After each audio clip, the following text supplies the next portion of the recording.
بسم اللہ الرحمن الرحیم۔ آج کے سبق میں ہم کتاب کی ابتدا کر رہے ہیں اصول الشاشی کی۔ تو لفظ ابتدا اس کے دو معنی ہوتے ہیں، یعنی ابتدا کی ہی دو قسمیں ہوتی ہیں، ابتدائے حقیقی اور ابتدائے عرفی۔ ابتدائے حقیقی وہ ہوتی ہے کہ جس سے کسی کتاب یا رسالہ کی جہاں سے آپ ابتدا کرتے ہیں اس سے پہلے کچھ بھی لکھا ہوا نہ ہو۔ جہاں سے کتاب رسالہ آپ شروع کرتے ہیں پہلے کچھ بھی مذکور نہ ہو تو اس کو کہا جاتا ہے ابتدائے حقیقی۔ اور جہاں سے آپ کتاب کو بطور فن شروع کرتے ہیں، یعنی شروع میں مقدمہ آ جائے یا کچھ باتیں آ جائیں، حمد و صلاۃ آ جائے، پھر اس کتاب کو فن کو باقاعدگی کے ساتھ آپ وہاں سے شروع کرتے ہیں تو اسے کہا جاتا ہے ابتدائے عرفی۔ یعنی ابتدائے حقیقی اور عرفی میں فرق یہ ہے کہ ابتدائے حقیقی سے پہلے کچھ بھی مذکور نہیں ہوتا اور ابتدائے عرفی سے پہلے مقصود وہاں سے شروع ہو رہا ہوتا ہے، البتہ کچھ چیزیں ہو سکتا ہے کہ اس سے پہلے بھی مذکور ہوں، جیسے کتابوں کے مقدمات وغیرہ ہوتے ہیں۔ اور ہر کتاب کے شروع میں ہر مصنف ہی حمد و صلاۃ کا ذکر کرتا ہے، اللہ تعالیٰ کی حمد بیان کرتا ہے، رسول اللہ صلی اللہ علیہ وسلم پر صلاۃ بھیجتا ہے۔ یہ موسٹلی یہی طریقہ ہوتا ہے۔ تو اصول الشاشی کو بھی لفظ الحمد سے شروع کیا گیا ہے، اور یہ ایک کامن سی بات ہے کہ لفظ حمد پر الف لام کا جو اضافہ ہے تقریباً ہر فن کی کتاب میں اس پر بحث کی جاتی ہے۔ تو انتہائی مختصراً، چونکہ اس فن کی یہ پہلی کتاب ہے تو اس کو بالاستیاب تاکہ حل کر لیا جائے۔ تو لفظ حمد پر الف لام یعنی الحمد، الحمد سے اصول الشاشی کے مقدمے کو شروع کیا جا رہا ہے۔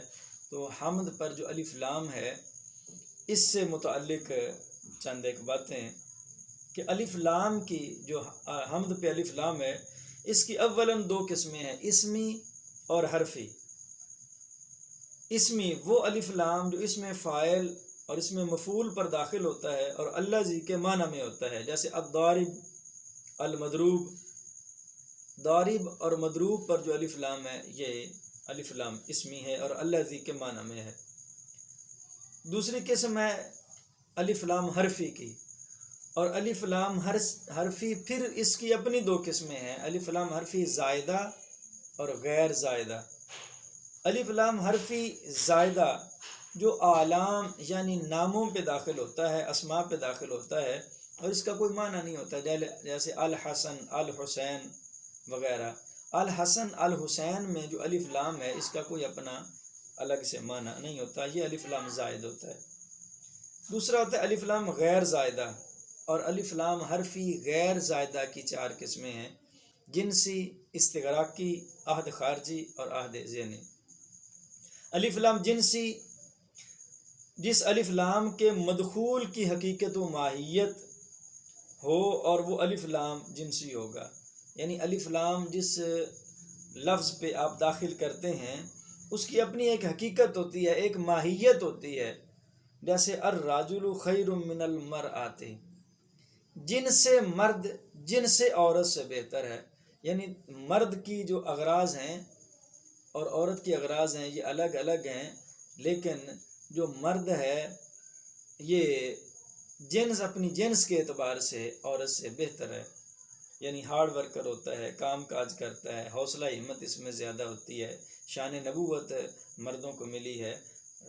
اسی طرح یعنی جن سے مرد جن سے عورت سے بہتر ہے۔ تو الرجل اور المرأة پہ جو الف لام ہے یہ جنسی ہے۔ استغراقی،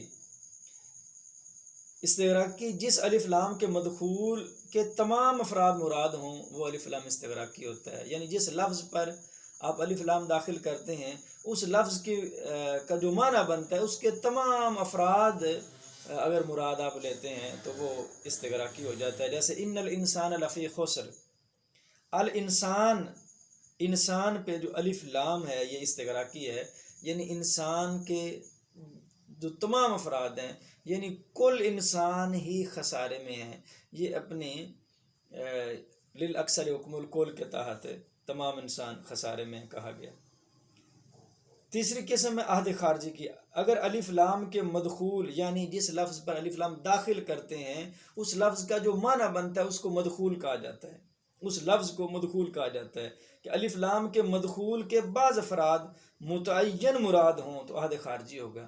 جس لفظ پہ آپ نے الف لام داخل کیا اس لفظ کا جو معنی ہے وہ مخصوص ہو، متعین ہو، مشخص ہو تو پھر الف لام عہد خارجی ہوتا ہے. جیسے فعصا فرعون الرسول، اس مثال میں الرسول سورہ مزمل میں جو استعمال ہوا ہے الرسول یعنی فرعون نے رسول کی نافرمانی کی.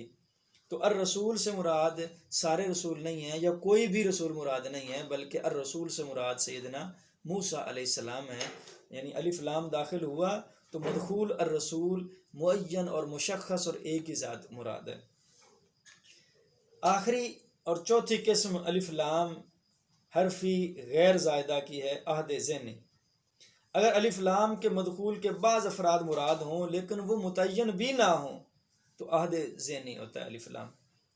یعنی جس لفظ پہ آپ نے الف لام داخل کیا اس لفظ کی مراد بہت سارے افراد بنتے ہوں اور وہ کوئی معین نہ ہو کہ یہ فرد مراد ہے تو عہد ذہنی ہوتا ہے.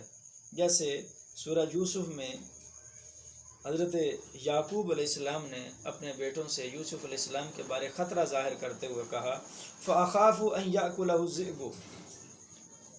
اس مثال میں لفظ الذئب، ذئب پہ جو الف لام ہے یہ عہد ذہنی کا ہے کہ انہوں نے فرمایا تھا کہ مجھے خوف ہے انہیں بھیڑیا نہ کھا جائے.